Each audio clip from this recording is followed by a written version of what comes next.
नमस्कार, आप सभी का बहुत बहुत स्वागत है।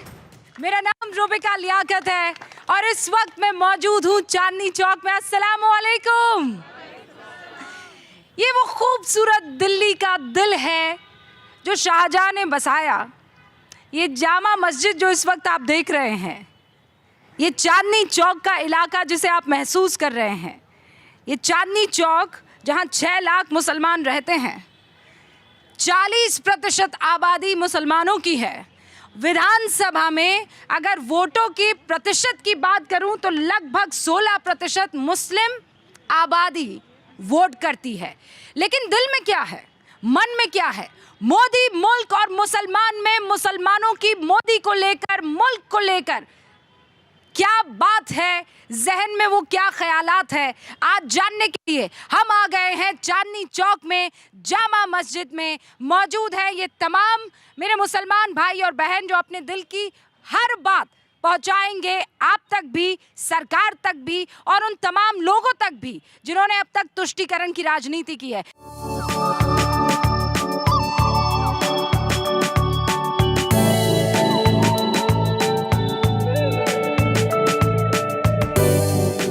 चांदनी चौक और जामा मस्जिद दोनों ही लाल किले के सामने हैं और बेहद करीब, लेकिन दोनों इलाके 2 अलग-अलग विधानसभाओं में आते हैं।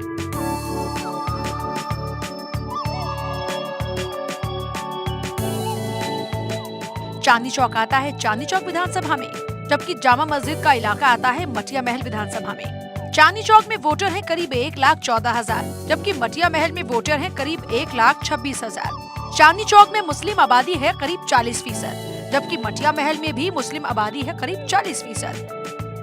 दोनों विधानसभाओं में मुस्लिम वोटर्स का दबदबा दिखाई तो देता है, लेकिन हकीकत इससे थोड़ी अलग है। एक विधानसभा में मुस्लिम वोटर्स का दबदबा रहता है, लेकिन दूसरी में तस्वीर बदल जाती है।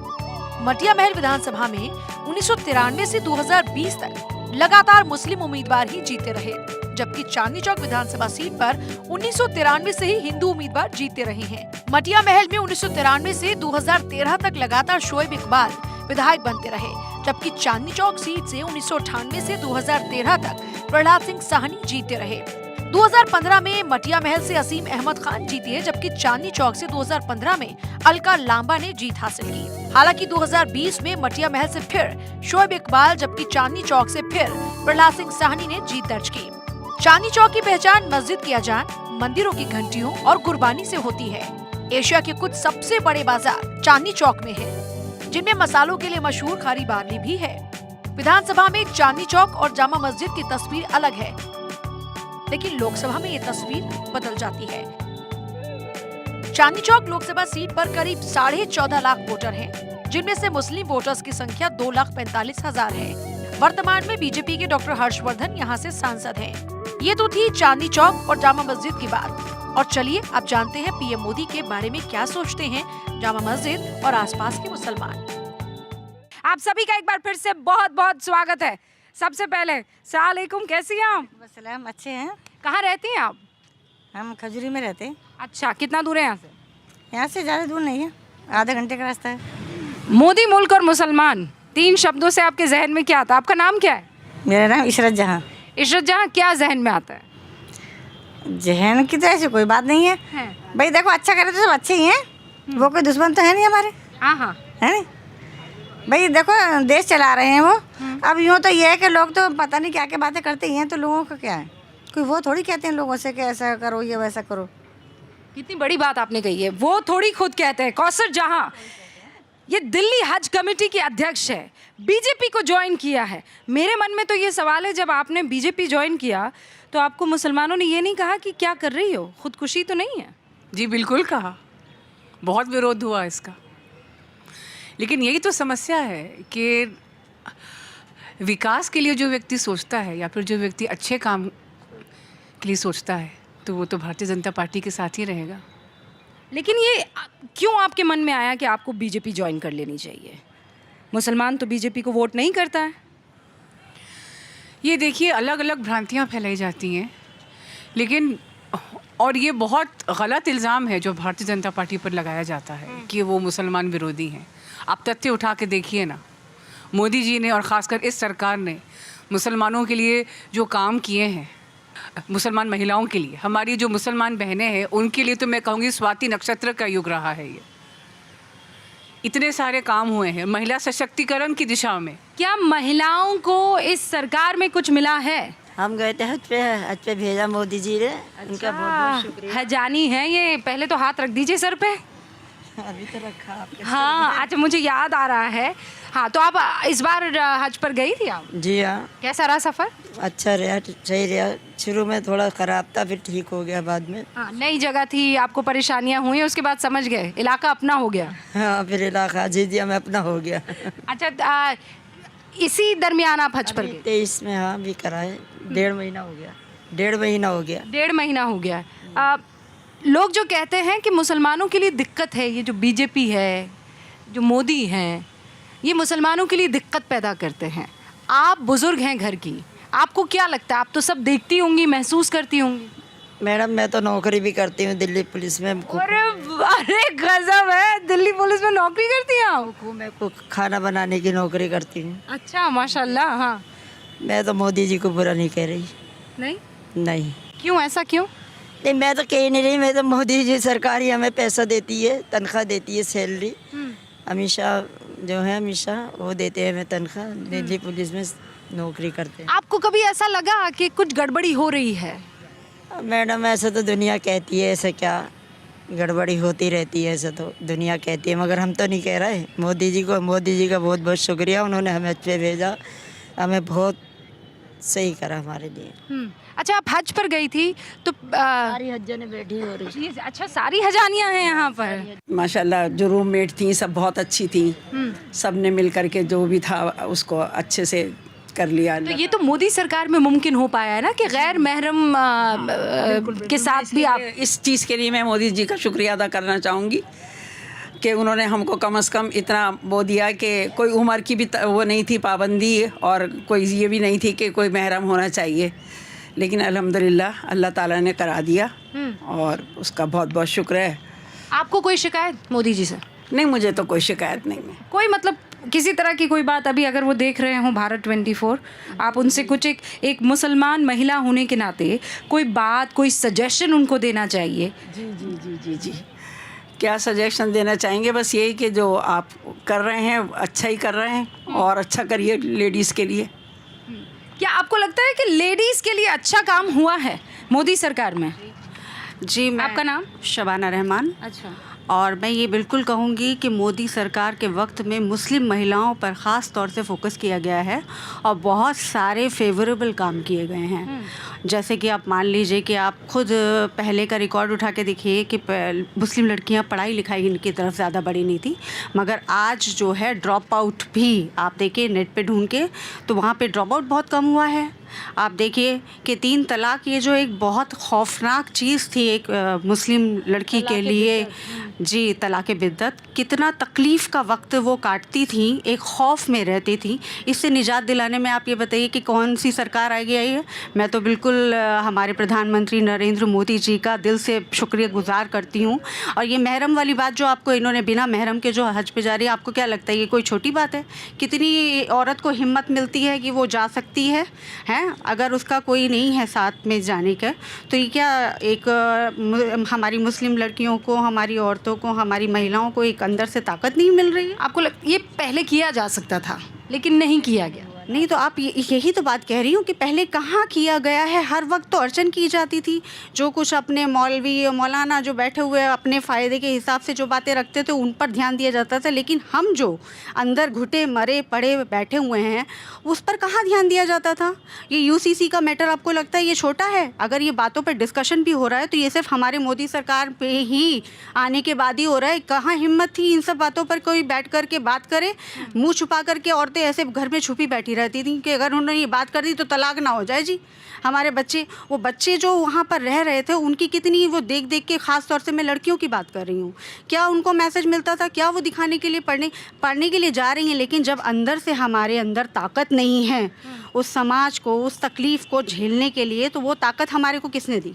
मोदी जी ने दी, मोदी सरकार ने दी। तो क्या मैं ये समझ लूं कि महिलाओं के लिए तो मोदी सरकार ने बहुत गजब का काम किया है? कितने लोग हैं जो मानते हैं, कितनी महिलाएं जो मानती हैं कि सरकार ने महिलाओं के लिए बहुत अच्छा काम किया है? ऑलमोस्ट सारी, कोई एक है जो कह रही नहीं भाई ऐसा कुछ नहीं है, है? हाँ हाँ, बिल्कुल साथ है मोदी जी, हमारे लिए इतना अच्छा कर रहे हैं तो हम उनके साथ हैं बिल्कुल। तो घर में आपकी लड़ाई झगड़ा नहीं, फसाद नहीं हो जाता है? अच्छा बढ़िया ही मोदी जी को, वो देखिए पीछे मुस्कुरा रहे हैं। घर में झगड़ा नहीं हो जाता है? नहीं होता। नहीं होता है। आप क्या सोचते हैं मोदी के बारे में? मोदी जी जैसे प्रधानमंत्री आज तक कहीं नहीं आए, अभी तक इंडिया में नहीं आए। मोदी जी निस्वार्थ काम करते हैं। ये नकली टोपी तो नहीं लगा रखी है आपने? मैं दिल्ली प्रदेश में मंत्री हूँ भाजपा में। इसीलिए तो कह रहे हैं आप। नहीं। अगर मंत्री नहीं होते भाजपा में तो नहीं कहते। मेरी विचारधारा पहले से बीजेपी के साथ है। मैं व्यापारी आदमी हूँ, बिजनेसमैन शुरू से ही हूँ। मैं बीजेपी के साथ रहा हूँ। तो यहाँ पर भी रहते हैं आप? जामा मैं जमुना पर रहता हूँ। तो यहाँ के लोग फिर आपको कहेंगे कि भाई आप कैसी बातें कर रहे हैं, हम तो नहीं है मोदी के साथ? नहीं है, यहाँ कोई नहीं कहेगा। जो काम किए हैं मोदी जी ने, मैं पसोंडा गया था, मेरे रिश्तेदार रहते हैं वहाँ पे, सब घरों पे चिट लगी हुई है जिन्हें 2.5 लाख रुपए मिला मकान बनाने के लिए। 100% मुस्लिमों को पैसा मिला वहाँ, गरीब लोगों को। वहाँ तो पक्षपात नहीं हुआ। तो फिर ये बातें क्यों जहन में आती है कि ये ठीक नहीं कर रहे हैं मुसलमानों के साथ? ये जहन में ख्याल कहाँ से आता है? देखो, कुछ धर्म गुरु जो हैं उन्होंने धर्म का चश्मा लोगों पे पहना रखा है कि मोदी जी आएंगे तो आप जहन्नुम में चले जाएंगे, मोदी जी आएंगे तो आप ये हो जाएगा। ऐसा कुछ नहीं। अगर हम जहन्नुम में जाएंगे तो हमारे आमाल हमें जहन्नुम में लेके जाएंगे, जो हमने इस दुनिया में करे हैं। जो हमने कब्र में जब हम जाएंगे तो हमारे आमाल पूछे जाएंगे, तुमने दुनिया में क्या किया है। हम किसी पार्टी के जाने से हम जहन्नुम में नहीं जाएंगे। हमारा कोई सीएम या पीएम क्या होगा वो, इस वजह से हम जहन्नुम में नहीं जाएंगे। और विकास हो रहा है, बहुत अच्छा विकास हो रहा है। कहीं ऐसी कोई जगह है जहाँ पर मुसलमानों को रोका जाता है कि रोड बनाया, इस पर सिर्फ हिंदू जाएंगे, मुसलमान नहीं जाएंगे? कहीं ऐसा राशन है कोई ये बोला जाता है कि मुसलमानों को नहीं दिया जाएगा, हिंदुओं को राशन दिया जाएगा? सबको मिल रहा है, सब ले रहे हैं, सब खुश हैं। ये तो कुछ धर्म गुरु हैं, उन्होंने जो चश्मा पहना रखा है धर्म का, वो अब सब ने उतार दिया है। अब सब देख रहे हैं, सब फेयर है, सब चीज़ें। कोई आपको आकर ये नहीं कहता है कि ये तो आपने पार्टी ज्वाइन की हुई है? जी, आप बीजेपी से जुड़े हुए? हाँ जी, बीजेपी से जुड़े हैं। देखा, बीजेपी से जुड़े हुए इसीलिए तो आप ऐसी बातें कर रहे हैं? नहीं, ऐसा कुछ नहीं। हम बीजेपी से जब जुड़े इसलिए इस पार्टी को देखकर, जो लोगों ने धर्म का चश्मा में पहना रखा था वो क्या क्या बोलते, जब हम इस पार्टी में जुड़े हैं तो हम। कब जुड़े आप इस पार्टी के साथ? इस पार्टी से मैं जुड़ा हूँ, 8 साल से जुड़ा हूँ इस पार्टी से। 8 साल से? जी। तो अब पता चल रहा है इस पार्टी में आगे हम और मुस्लिमों को भी जोड़ रहे हैं। पता चल रहा है कि कितना सब चीज़ें लोग हमारे लिए अच्छा सोचते हैं। नरेंद्र मोदी जी इस देश के प्रधानमंत्री हैं, वो मुसलमानों के लिए इतना बढ़िया सोचते हैं, पर जो दूसरे लोग हैं वो बरगलाते हैं, फुसलाते हैं। पर ये सबको समझ आ रहा है, सब बहुत अच्छा समझ में आ रहा है। समझ में आ रहा है चाचा? बेशक समझ में आ रहा है। देखिए, ये इतनी बड़ी भारत की पब्लिक को, इतनी बड़ी जनता को लेके चलना, ये तो वही समझ सकता है जो लेके चल रहा है। हर दफ़ा लोग आए हैं, हर दफ़ा बड़े लोगों ने कंट्री संभाली है। तो हमारे मोदी जी का शुक्रिया अदा किया जाए कि इतनी बड़ी कंट्री को, इतनी बड़ी पब्लिक को लेके चलना। और आप भी बीजेपी से हैं क्या? मैं सबसे हूँ, सुन लीजिए आप बात। खुल्लम खुल्ला। ये तो प्रोपेगेंडा पैदा करने वाले हमेशा हर हुकूमत में आते हैं, अगेंस्ट होते हैं। हमारे मोदी जी के अगेंस्ट भी होंगे, तो कोई बड़ी बात नहीं इसमें। ये तो चला आ रहा है काम। इतना बड़ा काम करना कोई आसान खेल नहीं है। मोदी जी की बहुत बड़ी हिम्मत है, कितना अच्छा काम लेकर चल रहा है। That's all. अच्छा, आपको किसी ने सिखा कर भेजा है? मैं तो पहली बार आपके पास आया हूँ। आम आदमी हूँ मैं। और इतनी उम्र हो गई मुझे देखते हुए, सबको देखा। मिसेस इंदिरा जी को भी देखा, मरहूम राजीव गांधी साहब को भी देखा, सबको देखा। आज मोदी साहब को भी देख रहा हूँ। इतनी बड़ी कंट्री लेकर चलना और बाखूबी से निभाना बहुत बड़ी बात है। तो ये दरार क्यों है फिर? दरार पैदा करने वाले भी पैदा होते ही रहते हैं, होने दीजिए। तो फिर पार्टी उसे खत्म क्यों नहीं करती है? पार्टी की पूरी कोशिश रहती है। इतनी बड़ी कंट्री को लेकर इतना आसान थोड़ी होता है मैडम। होता ही होता है, हो ही रहा है। क्या कमी है, क्या खराबी बताइए आप मुझे। कंट्री में हर मुसलमान, हर हिंदू, हर ईसाई सब कुछ है। तो पैदा करने वाले बात पैदा करते हैं खराब। बोलते ट्रेन में मार लेते हैं मुसलमानों का नाम देखते ही। सब जगह ऐसे प्रोपेगेंडे चलते हैं, सब जगह होता है। ये प्रोपेगेंडा थोड़ी तो असलियत में हुआ है। असलियत में कब से चला रहा है? क्या कांग्रेस हुकूमत में नहीं हुआ? बताएं आप मना कर दें, वो नहीं हुआ कभी। बहुत सारे हादसे होते चले आ रहे हैं। आज बीजेपी को बदनाम करो, तो बदनाम करने वाले हर हुकूमत में पैदा होते हैं। काम करने वाले से पूछो किस तरह काम लेके चलता है। तो आप कह रहे हैं आपने तमाम सरकारों को देखा है, तमाम सरकारों को परखा है, इन हाँ सब में सब कुछ होता है। इस पार्टी को लेकर आप हमेशा से ये विचार रखते थे कि हाल ही में बदलाव हुआ किसी है? पार्टी की तरफ से कोई विचार नहीं, मैं तो तारीफ करता हूँ हर पार्टी की कि कैसे निभाते हैं, कैसे संभालते हैं। हर पार्टी की बड़ी बाखूबी रहती है। इतनी बड़ी भारत, जो इतने बड़े कंट्री, इतनी दुनिया के अंदर है, 140 करोड़ की आबादी, बहुत बड़ी बात है, बहुत बड़ी बात है कि हमारे यहाँ के लोग इस तरह संभालते हैं। तो ये यहाँ पर आपका नाम क्या है हजरत? मोहम्मद शकील। आखिर में पूछा आपने, शुक्रिया। काम की बात पूछी ना आखिर में मैंने। मोहम्मद शकील यहाँ पर ये बात कह रहे हैं। आप यहीं के रहने वाले हैं हजरत? यहीं? कहाँ रहते हैं? मेरे बड़े भाई से पूछिए। यहाँ आसपास ही कहीं रहते हैं, तो हम आएंगे फिर बिरयानी खाने। क्या हाल चाल है आपके? ठीक है। क्या सोच रहे हैं? मोदी जी के बारे में जो लोगों ने बहका रखा है, ऐसा कुछ नहीं है। कुछ लोग होते हैं जो आपस में, जैसे कि मोदी जी ने कहा था कान कौवा ले गया, लोग उसके पीछे भाग रहे हैं, लेकिन कान देखा तो कान यहीं पर है। बाहर आप जाइए, उत्तर प्रदेश में या यूपी में कहीं भी, कई ज़िले ऐसे हैं जहाँ पर लाइट नहीं थी। मोदी जी के होते हुए वहाँ लाइट आ गई। उन महिलाओं से पूछिए जिनके लिए घर में शौचालय नहीं थे, वो बाहर जाती थी शौचालय, वहाँ से शौचालय जब वो जा रही हैं तो वहाँ उनको किसी ने, गलत आदमी ने छेड़ दिया या कोई कमेंट पास कर दिया, वो आके अपने घर में नहीं बता रही। क्यों नहीं बता रही? कि अगर मैंने अपने घर में किसी को बताया, अपने हस्बैंड को बताया या अपने भाई को बताया या पिता को बताया, और मैंने उनको बताया और उन्होंने जाके वहाँ पर उससे झगड़ा करा, अगर उन्होंने उसको मार दिया तो वो जेल चले गए, अगर वो मर गए तो वो विधवा हो गई। दोनों तरफ से लेडीज़ के लिए तो परेशानी थी। उन घरों में गैस पहुंच गई है जहां पर लकड़ी जलाते में लेडीज़ की आंखों में आंसू आ जाते थे। जब बरसात का मौसम हो जाता था तो लकड़ी जलती नहीं थी, परेशानी हो जाती थी। मोदी जी ने ये नहीं पहुंचा, ये हिंदू के घर में गैस पहुंची है या मुसलमान के। अच्छा ये बताइए कि अब तक आपने जो बातचीत सुनी, आपके मन में भी कुछ ख्याल आए होंगे? आप देखिए ना, आप ये मौलाना आज़ाद का मज़ार है, उसके नीचे देखिए आप जनरल शाहनवाज हुसैन का मज़ार है, और यहाँ की गंदगी देखिए आप।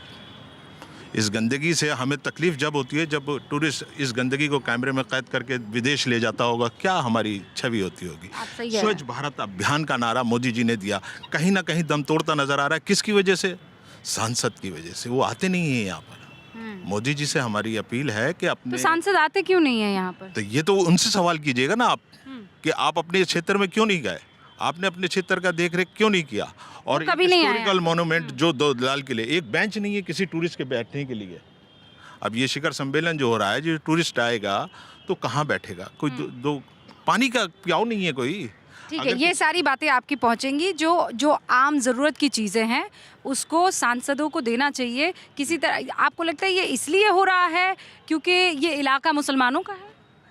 देखिए, कहीं ना कहीं जो है, हमें ये लगता है कि ये पसमानदावादी गुंजान आबादी में हमें कहीं ना कहीं घुटन महसूस हो रही है, बहुत ज़्यादा घुटन महसूस हो रही है। ये मेरी माएँ बहनें यहाँ बैठी हैं, इनको ताज़ी आबो हवा नहीं मिलती, इनके लिए कोई पार्क्स नहीं है। ये बड़ी मुश्किल से हमने तैयार कराया है पार्क्स, तो ये सारी सर्वनाश हुए हुए हैं हमारे पार्कों का।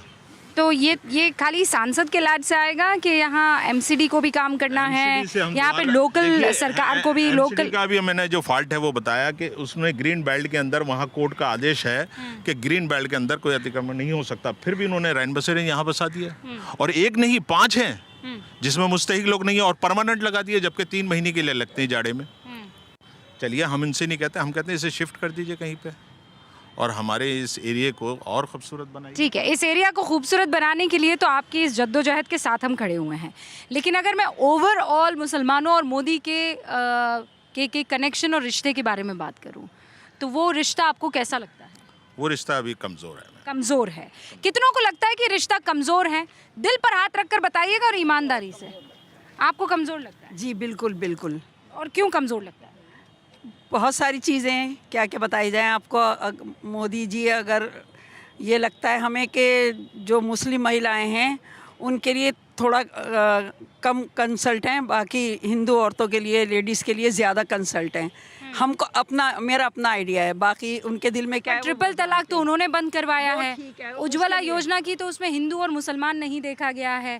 हर घर जो पानी की बात हो या शौचालय की बात हो, उसमें ये नहीं देखा गया कि ये कौसर बी के यहाँ जब पे जा रहा है या कुमारी शैलजा के यहाँ पर जा रहा है। जी, ये बात आपकी ठीक है बिल्कुल, लेकिन फिर भी जितना और मुसलमान लेडीज़ के लिए थोड़ा और कंसल्ट हो। मुस्लिम औरत के मन में ये बात बैठी हुई है तो क्यों बैठी हुई है फिर? आप अगर आप यहाँ पर आ पाए तो। हाँ, ये बात बैठी हुई है तो इसका कारण वाले भी नहीं जाते, हाँ, मुस्लिम एरिया में एमसीडी वाले भी नहीं जाते, नहीं जाते हैं भाई। क्या ये फर्क है इसमें? अच्छा, आप ये बताइए, जामिया मिलिया इस्लामिया तो एक मुसलमान संस्था है और देश के केंद्रीय विश्वविद्यालयों में तो उसका बहुत प्रसिद्ध जामिया मिलिया इस्लामिया को मेडिकल कॉलेज शुरू करने की अनुमति दी गई है। ये काम मोदी सरकार में ही हुआ है ना। ये तो मेरे ख्याल से जेएनयू में और डीयू को भी नहीं मिली है अभी तक ये अनुमति। जो अच्छा काम हुआ है उसकी तारीफ करेंगे हम, बहुत अच्छा काम किया है। लेकिन भाई थोड़ा हुआ है, बहुत की बाकी है। लेकिन अब सच्ची बात यह है कि वो कह रहे हैं कि हम कितना भी कुछ कर ले, वोट आपका मिलेगा नहीं हमको। नहीं, ऐसी कोई बात नहीं है, ऐसी कोई बात नहीं है। हमारे वोट तो मिलता है, ऐसी वाली बात नहीं। आपका पसंदीदा नेता कौन है? मोदी जी हैं, जो अच्छा काम करेंगे वही है हमारे लिए तो पसंदीदा। अगर कोई और भी आएगा तो वो भी तो वही होंगे ना, कोई मुसलमान तो आएगा नहीं नेता, तो इसलिए हमारे लिए तो जो काम अच्छा। ये बड़ी बात की आपने, मुसलमान नेता नहीं आएगा, ऐसा क्यों भाई? क्यों क्यों क्यों? हमारा ये हिंदुस्तान है तो हिंदुस्तान ही है ना। हाँ। मैं ये बोल रही हूँ, इस बार जो है हज 2023 जो हुआ है, इसमें आप देखिए जो संख्या है 4314 हमारी बहनें गई हैं बिना महरम के। ये मेरे ख्याल से इतिहास रच गया है, इससे पहले तो नहीं हुआ है। जी, जो काम अच्छा हुआ है उसके लिए तारीफ करें। हो गया, आप जो गलत काम है वो बताइए ना, दिल खोल कर बताइए। आप क्या हुआ है गलत, क्या लगता है आपको गलत हुआ है? बस यही कहूँगी मैं कि थोड़ी सी और मुसलमान बहनों के लिए और थोड़ी सी अपना दिल नरम कर लें, वसी कर लें। किस बात को लेकर दिल जो है आपको लगता है उनका सख्त है? बस यही सब कुछ जो अक्सर करके हम देखते रहते हैं यूट्यूब पे, जो लोग और भी बताते भी हैं कि फ़र्क होता है थोड़ा मुसलमान लेडीज़ के साथ और मुसलमानों के साथ। एक बार हम रुक जाते हैं अजान।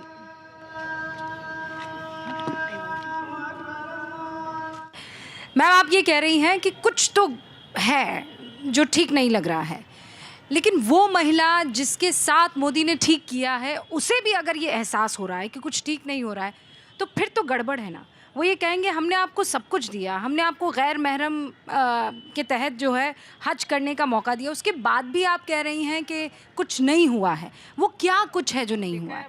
क्यों आपके मन में ये अपनी बात नहीं कर रही हूँ, सबकी? जी, मैं खुदा ना करे मेरे साथ कुछ ऐसा नहीं हुआ है, लेकिन जैसा कि मैं अक्सर देखती हूँ, सुनती हूँ, कुछ एरियो में ऐसा हुआ है कि जो गैर, तो वो तो क्राइम से रिलेटेड हुआ ना। वो तो हिंदू महिला के साथ भी हो सकता है। मतलब आप ये कह रही हैं सिर्फ मुस्लिम औरतों के साथ क्राइम हो रहा है और हिंदू औरतों के साथ नहीं हो रहा है? नहीं हो रहा है हिंदुओं के साथ भी, लेकिन अक्सर करके भी सुना गया है कि जो लेडीज़ मुस्लिम हैं उनके साथ ज़्यादा उनको टारगेट किया जाता है।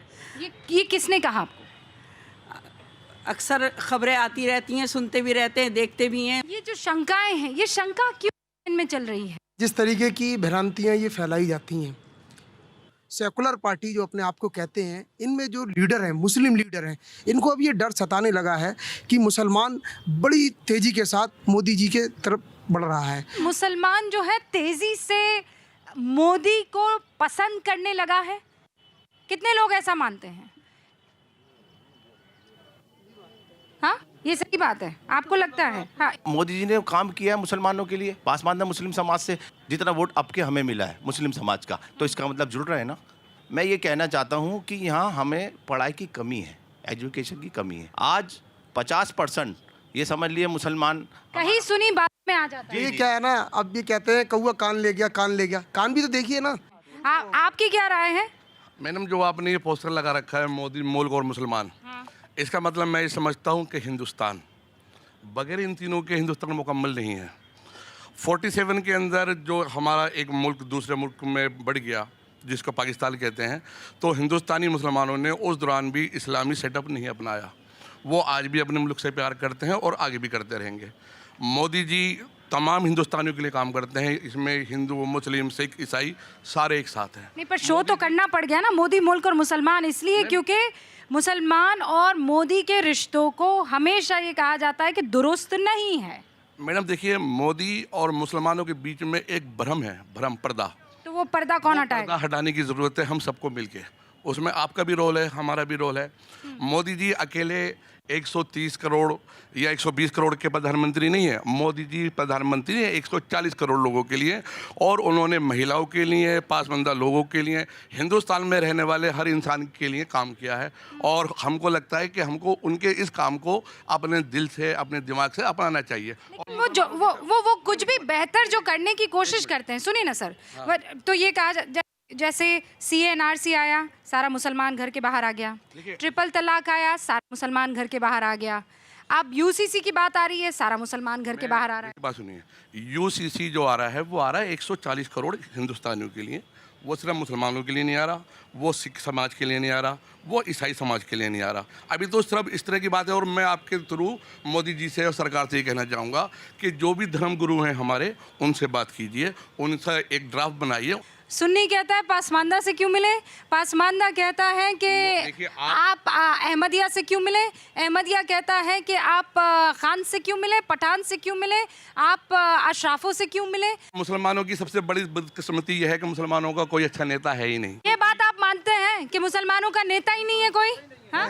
है, मैं मानता हूँ कि मुसलमानों के नेता भी हैं। मुसलमानों के नेता हैं? नेता है, मुसलमानों के नेता हैं? नहीं है मुसलमानों के नेता हैं? नेता कौन है मुसलमानों के नेता? नहीं, मुसलमानों का कोई एक नेता नहीं मुसलमानों का कोई नेता, कोई भी नेता नहीं है ना। है नहीं कि हम चुन नहीं पाते, हम चुन नहीं पा रहे, और हमें ये जो एक बहुत अच्छा बेहतरीन मौका मिला है कि हमारे लिए मोदी जी बहुत बेहतरीन नेता हैं, और वो मुसलमानों के नेता बन सकते हैं, और वो बने हुए हैं, और उन्होंने मुसलमानों को बहुत बेहतरीन तरीके से संभाला है। क्या मोदी मुसलमानों के नेता बन सकते हैं? जोर से बोलिए, बन सकते हैं? हाँ, बन सकते हैं। हाँ, नहीं बन सकते। जो मोदी जी हैं वो, मैं ये नहीं कह रहा कि सारे काम उन्होंने बुरे ही किए, बहुत सारी चीज़ों के नाम भी बदले। पहले सरकारों में जो मुसलमानों के रोज़गार के लिए योजनाएं थीं 5, अपनी धरोहर, सीखो और कमाओ, उस्ताद, नई सुबह, नई मंजिल, लाइक उन सबको मर्ज करके एक बना दिया, उसमें PMG का नाम आ गया। लेकिन अगर हम नहीं, अभी भी चल रही हैं वो सारी योजनाएं, अभी भी चल रही है, लेकिन कुछ भी तोड़ा नहीं है, कुछ भी जोड़ा नहीं है। यही मैं कहना चाह रहा हूँ कि तोड़ा जोड़ा कुछ नहीं है, अब उसका सिर्फ नाम चेंज हो गया है, उनको मर्ज करके एक बना दिया है PM विकास योजना, ठीक है। लेकिन अगर हम इसी PM विकास योजना को देखें तो फाइनेंशियल ईयर 2019 एंड 20 में इसका बजट था 4,700 करोड़ रुपीस, जो कि वेरी नेक्स्ट ईयर हो गया 4,000 करोड़ रुपीस, जो कि या तो डिक्लाइन जा रहा है या कांस्टेंट है, जो कि इसको बढ़ना चाहिए। टोटल GDP के हिसाब से मुसलमानों की आबादी 14.2% है इंडिया में, तो ये पैसा बहुत कम नहीं है। लेकिन चलिए हम मान लेते हैं कि हम कम भी हमारे लिए किया गया। हज़रत मूसा अलैहिस्सलाम थे, उनके ख़िलाफ़ जो लोग थे फ़िरौन, तो उनके साथ सारे बुरे लोग नहीं थे, या पांडवों के खिलाफ कौरव थे तो उनके साथ सारे ही बुरे लोग नहीं थे, लेकिन फिर भी वो लोग दोज़ख में या नर्क में जाएंगे क्योंकि उन्होंने उस वक्त गलत का साथ दिया। तो यहाँ तो ये लोग नर्क में जाएंगे? नहीं, इनकी बात ही नहीं हो रही। मैम अभी आप PM से आपकी बात कर रही हैं। अरे आप ही ले गए मूसा अलैहिस्सलाम के पास मुझे जी, तो मैं उससे कुछ तो कंक्लूजन निकालूंगी ना। जी, कंक्लूजन आप ये निकालिए कि जब मोदी जी कहते हैं कि भाई हम मुसलमानों का सबका साथ, विकास, सबका विश्वास, लेकिन विश्वास के नाम पर नांगलोई के थाने के सामने लोग प्रदर्शन करते हैं और साफ कहते हैं कि मुसलमानों से सामान मत खरीदो, इनको यहाँ से मार के भगाओ, उनके खिलाफ कोई एक्शन नहीं होता। तो हम कैसे समझ, और जब कोई एक्शन नहीं होता इसका मतलब मोदी जी उनके साथ हैं या सिस्टम उनके साथ है। जब सिस्टम उनके साथ है और उनको ऐसा करने पर प्रोत्साहित कर रहा है। मुस्लिम मोहल्ले से शोभा यात्रा निकलती है तो पत्थरबाजी होती है, तो मैं ये मान लूं कि मुसलमान हिंदुओं के साथ नहीं है क्योंकि एक घटना घटी है? न, ऐसी बात बिल्कुल नहीं है। तो आपने एक नांगलोई के इंसिडेंट से ये मान लिया कि मोदी सरकार मुसलमानों के खिलाफ है, तो एक मोहल्ले में अगर पत्थरबाजी हुई, पत्थर फेंके गए हैं, तो मैं ये मान लूं कि मुसलमान हिंदुओं को बर्दाश्त नहीं करता है? लेकिन मुसलमानों पे तो फटाक से वो उनके भी केस रजिस्टर्ड हो जाते हैं जो सिर्फ भागते दिखाई दे रहे हैं, लेकिन वहाँ जो खुल के अपना नाम ले रहे हैं, अपना पद बता रहे हैं, उनके खिलाफ कोई वो नहीं होता। अब मोनू मानेसर को ले लीजिए या बाबू बजरंगी को, तो अभी ADGP का वहाँ पे बयान आ गया, उन्होंने कहा कि भाई मोनू मानेसर ने तो कोई ऐसा वो ही नहीं दिया, भड़काऊ भाषण। हाँ, लेकिन आप मोनू मानेसर आपको याद है, बजरंगी आपको याद है, लेकिन घर पे पत्थर इकट्ठा किए हुए हैं, सिलेंडर फोड़ने वाले लोग नाम याद नहीं है आपको। ऐसा क्यों?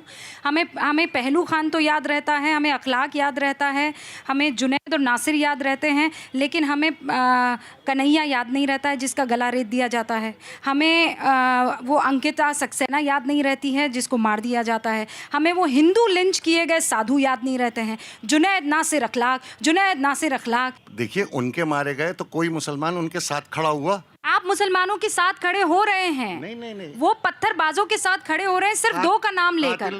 कातिलों के साथ नहीं खड़ा हुआ हूँ मैं मुसलमानों के साथ खड़ा हूँ। लेकिन अगर मुसलमानों में कोई कातिल है तो बिल्कुल सज़ा मिलनी चाहिए, जो कि उन्हें मिली भी। लेकिन यहाँ क्या हो रहा है, नहीं मिल रही है सज़ा। हमने ये मानसिकता बना ली है, हमारे ही समाज के उन भाई जैसे लोगों ने ये मानसिकता बना ली है कि मोदी हमारा दुश्मन है। लेकिन पहले शेर होता था एक, मैं अपनी बात मुकम्मल कर लूँ, एक ही सब में खड़े हो गए महमूद अयाज, ना कोई बंदा रहा ना कोई बंदा नवाज। अब ये है कि एक ही सब में खड़े हो गए महमूद अयाज, और बंदा नवाज भी है और बंदा भी है, क्योंकि अब पसमानदा मुस्लिम कोई देख लीजिए। नहीं, पसमानदा नहीं, पहले इस बात पे। जी अब भाई का सवाल क्या था, मेरे ये समझ में नहीं आया। मेरा सवाल ठीक है, वहाँ पर कुछ मैं जो समझी हूँ, आपके लिए कोई कितना भी कुछ कर ले, मोदी कितना भी कुछ कर ले, एक सेकंड, मैं उनके सवाल बता रही हूँ ना। दे रहे हैं, आपसे एक्सेप्ट क्यों नहीं कर रहे हैं, मेरा ये सवाल है आपसे। कहाँ दे रहे हैं भाई? ये बैठी है ना, एक सेकंड, हज बहन नहीं है क्या आपकी? बिल्कुल बहन है। उससे पहले क्या मोदी जी ने, उससे पहले भी तो सारे यहाँ मुसलमान ही थे ना इस पद पर।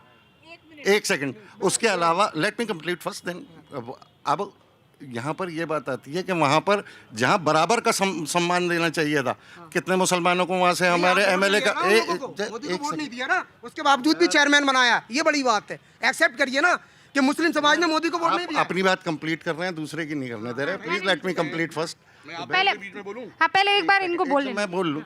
मन में कोई बात है तो निकल जानी चाहिए। हाँ। जब दोनों जो बात कर रहे हैं ना यहाँ खड़े होके, आप बीजेपी की बात कर रहे हैं, आप मुसलमान की बात कर रहे हैं, आप हिंदुस्तान की बात क्यों नहीं कर रहे हैं? हम हिंदुस्तान की बात मर रहा है, सुनो पहले, मर रहा है हिंदुस्तानी, ना हिंदू मर रहा ना मुसलमान मर रहा।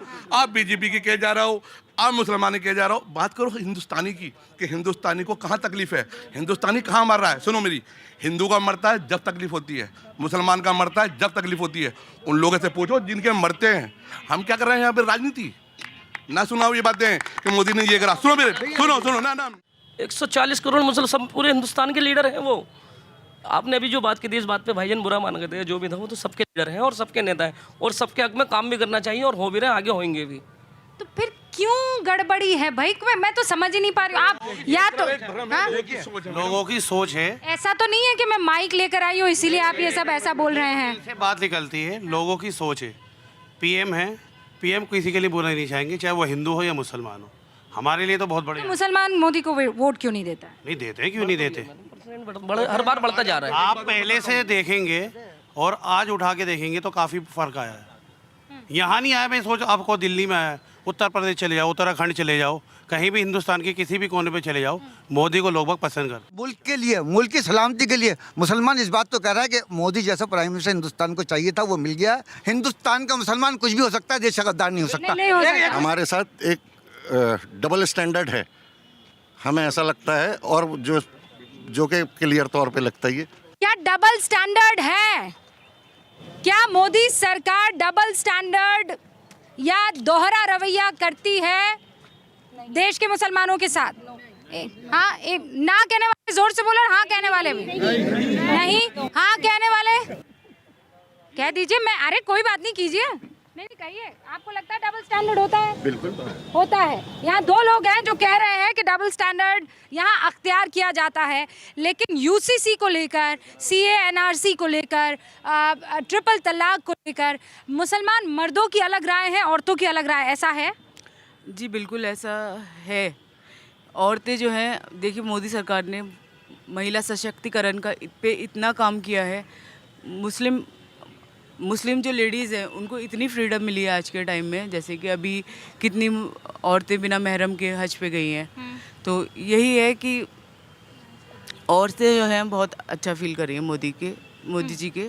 आपको लगता है कि औरतें अभी थोड़ा बेहतर फील कर रही है? यूसीसी आप लोगों के हक में होगा कि नहीं? हमारे हक में ही होगा, क्योंकि हम हिंदुस्तान में रहते हैं, तो ये हम सबके लिए है, किसी एक के लिए नहीं है।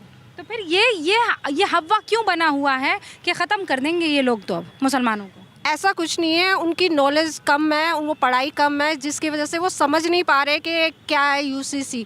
इसका मैटर जब खुलकर आएगा, जब उन्हें समझ में आएगा, जब ही पता लगेगा क्या है यूसीसी। टोपी पहनना आजकल डर लगता है टोपी पहनने में? जी बिल्कुल, हर एक को लगता है, क्योंकि टोपी देखकर लोग उससे सामान नहीं खरीदे। ऑटो वाला जा रहा होता है, हाथ देते हैं। कईयों से यहाँ पे मेरी बात हुई। एक्चुअली यहाँ जितने भी बैठे हैं, सबसे पुराना हमारा ख़ानदान है। यहाँ पर जामा मस्जिद को नीलाम कर रहे थे अंग्रेज़, तो हमारे दादा ने छुड़ाया था। तो हम लोग तो यहाँ पे सैकड़ों सालों से हैं। 1901 का मेरे दादा का लाइसेंस था। लेकिन मैं आप बात को भाईजान, आप कह रहे हैं टोपी पहनने से डर लगता है। कितने लोगों ने टोपी पहनी है यहाँ? टोपी पहनने से डर लगता है? बिल्कुल डर नहीं लगता, सिर्फ अल्लाह के अलावा। अरे टोपी पहनने से डर लगता है कि नहीं लगता है? ना टोपी पहनी हुई है। मोदी राज में डर नहीं लगता टोपी पहनने से। हमारी पहचान ही है ये टोपी। मैडम, हिंदुस्तानी मुसलमानों की आपकी तो माशाल्लाह से दाढ़ी भी है। देखो ईमानदारी की बात है जो है, हाँ खासकर हमारे इस एरिया में तो कुछ नहीं है। टोपी से भी डर नहीं लगता, दाढ़ी से भी नहीं लगता और लगना भी नहीं चाहिए। लेकिन कई जगह पे टोपी और दाढ़ी से कुछ लोग ऐसे हैं जिन्होंने इतनी दहशत फैला रखे, लोग डर के जाते हैं। मैडम, ये बात सच्चाई है, ये हिंदुस्तान की सच्चाई है। ये भी बड़ी बदनसीबी वाली बात है, ऐसा नहीं होना चाहिए। मैं आपको सर ढककर या चादर ओढ़ के जाने में डर लगता है? नहीं डर लगता है। नहीं डर। ऐसा नहीं लगता है कि ये पहना हुआ लोग कहेंगे ये तो मुसलमान औरत है? मुस्लिम है तो मुस्लिम है, अल्लाह से डरना है बस। मोदी जी आपको कैसे लगते हैं? ठीक है। ठीक है, अच्छे नहीं है? नहीं ठीक है। अच्छा, अच्छा कौन है? हम ये नहीं कर सकते कौन अच्छा है कौन बुरा। क्यों नहीं कह सकते? अरे अपने दौर के हिसाब से सब कुछ अच्छा ही रहता है। अच्छा। अपने दौर के हिसाब से सब कुछ अच्छा ही रहता है। तो लेकिन आपको क्या लगता है कि आने वाले टाइम में प्रधानमंत्री कौन बनेगा? 2024 का प्रधानमंत्री कौन लगता है? अभी मैं नहीं बता सकती हूँ। वाह, ये पक्का वोटर है, ये नहीं बताने वाला। आपको क्या लगता है 2024 में कौन बनता है? मोदी जी। मोदी जी लग रहे हैं आपको? अब मोदी जी ही बनेंगे। बनने चाहिए। दिल से बोलिए ना। मोदी जी ही बनेंगे। क्यों, मतलब ये आप ऐसे कह रहे हैं मोदी ही बनेंगे या मोदी ही बनेंगे? नहीं, मोदी ही बनेंगे। क्यों ऐसा? नहीं, काम कर रहा है मोदी जी, ये बात नहीं है। काम बहुत कर रहा है मोदी जी और काफ़ी तरक्की की है देश ने। तो किसी और ने काम नहीं किया? राहुल ने काम नहीं किया? नहीं, उन्होंने भी किया है। राहुल कैसे नेता है? टाइम पे राहुल अच्छा लगता है बहुत। लेकिन ये कि राहुल तो अब किसी गिनती में नहीं है, अब तो मोदी जी हैं, तो मोदी जी ही आएंगे। राहुल के मोदी?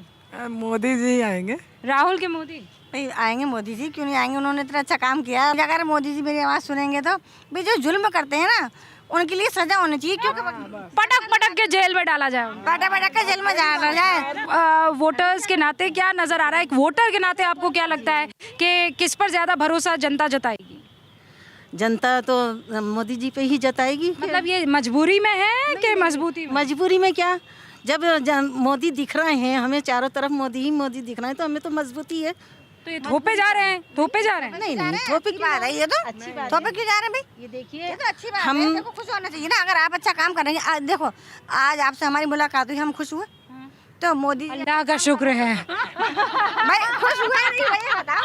पहले तो कभी आपसे मुलाकात हुई, तब मुलाकात होगी, तब भी तो हम जानेंगे। जब मुलाकात ही नहीं होगी तो हम आपको क्या जानते थे, आप हमें नहीं जानते थे। तो मोदी से कितने लोग मुलाकात करना चाहते हैं? भाई मोदी जी ना, अरे सबसे पुराना खानदान है, मुलाकात कर लीजिए भाई। मोदी से मुलाकात नहीं करनी आपको? मैं तो आपसे हिंदुस्तान का मुसलमान, पूरा हिंदुस्तान का मुसलमान, क्योंकि मैं आप यहाँ की रग रग से वाकिफ़ हूँ।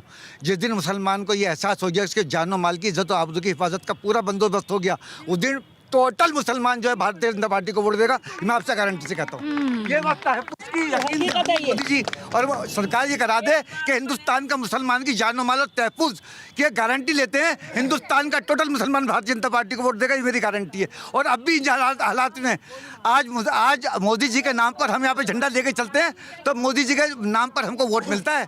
2015 में मोदी जी वज़ीर आज़म थे, जो हमको वोट मिला है। अगर हमें ऐसा लगता है कि हमारे परिवार का कोई मेंबर गलत कर रहा है और ऐसा होता है, तो हम उसके फादर के रूप में, मदर के रूप में या बड़े भाई के रूप में उसको रोकते हैं। तो हमारी भी ये जिम्मेदारी बनती है, अगर ऐसा कुछ होता है तो हमारे अंदर से बाहर आना चाहिए। एक शेर पर आप खत्म करना चाह रहे हैं? शर पसंदों को बंद करना चाहिए, चाहे शर पसंद हिंदू हो या मुसलमान हो। मोदी जी को हम एक शेर आपके माध्यम से पहुंचाना चाहते हैं।